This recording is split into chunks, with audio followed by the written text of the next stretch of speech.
বহু প্রতীক্ষিত ছবি ধূমকেতু তার প্রথম গান গানে গানে রিলিজ করে গেছে। গানটা দেখলাম, শুনলাম। গেয়েছে অরিজিৎ সিং আর শ্রেয়া ঘোষাল। গানের মধ্যে আমরা ফিচার করতে দেখছি দেব এবং শুভশ্রীকে।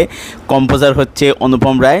তো গানটা আমার কীরকম লাগলো, এক কথা যদি বলতে হয়, গানটা আমার কিন্তু খুব সুন্দর লেগেছে। দেখো, প্রথমে বলে দিই যে আমি কিন্তু কোনো সঙ্গীত বিশেষজ্ঞ নই। আমি একজন সাধারণ শ্রোতা হিসেবে গানটা শুনলাম এবং শোনার পরে আমার যেটা মনে হয়েছে সেটা আমি তোমাদের সাথে শেয়ার করছি। তো প্রথমত হচ্ছে যে এই গানটা আমাকে একদম সেই পুরোনো সময় যেখানে আমি কলেজে পড়তাম সেই সময় ফিরে নিয়ে যাচ্ছে।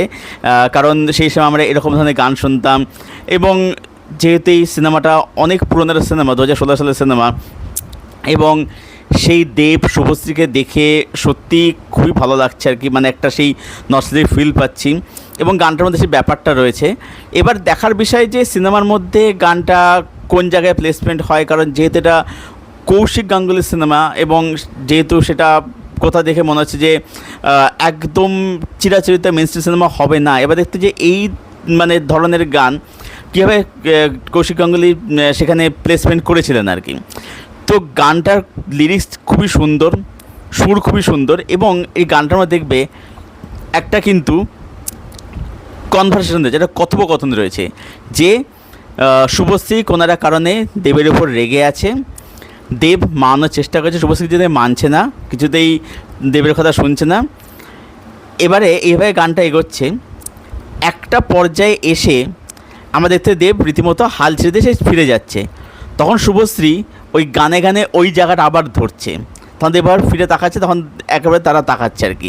তো এই গানটার মধ্যে না একটা খুব সুন্দর গল্প রয়েছে আর কি, যে প্রেমিকা রাগ করেছে, তার প্রেমিকাকে মানানোর চেষ্টা করছে আর কি, ঠিক আছে। এবং যখন মানে একদম পারছে না, প্রেমিক যখন পারছে না, হাল ছেড়ে ফিরে যাচ্ছে, তখন প্রেমিকা আবার তাকে পেছনে ডাকছে আর কি।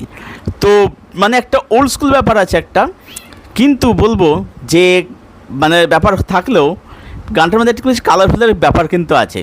এবং দেখবে গানটা যে লুক অ্যান্ড ফিল, যেভাবে গানটা শ্যুট করেছে পাহাড়ের মধ্যে, লুক অ্যান্ড ফিল কিন্তু মনে হচ্ছে না যে মানে এই সিনেমাটা এত পুরনো সিনেমা। তবে হ্যাঁ, দেব শুভস দেখে মনে হচ্ছে যে হ্যাঁ সিনেমাটা অনেক পুরনো, কারণ তখন তাদের বয়স আরও অল্প ছিল, চেহারা তাদের অন্যরকম ছিল, সেটা দেখে কিন্তু মনে হচ্ছে।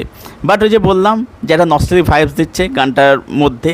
গানটা হয়েছে খুব সুন্দর, দুজনকে দেখতে দারুণ লাগছে এবং দেব শুভসের জুটি সত্যি মানে ভীষণ সুন্দর লাগে তাদের দেখতে। মানে তাদের যে অনস্ক্রিন যে জুটি, সেটা এত সুন্দর লাগে দেখতে, না সত্যি বিউটিফুল লাগে দেখতে। তো তোমাদের কেমন লাগলো এই গানটা? গানে গানে কমেন্টে সরকার জানাও, আর অফকোর্স সাবস্ক্রাইব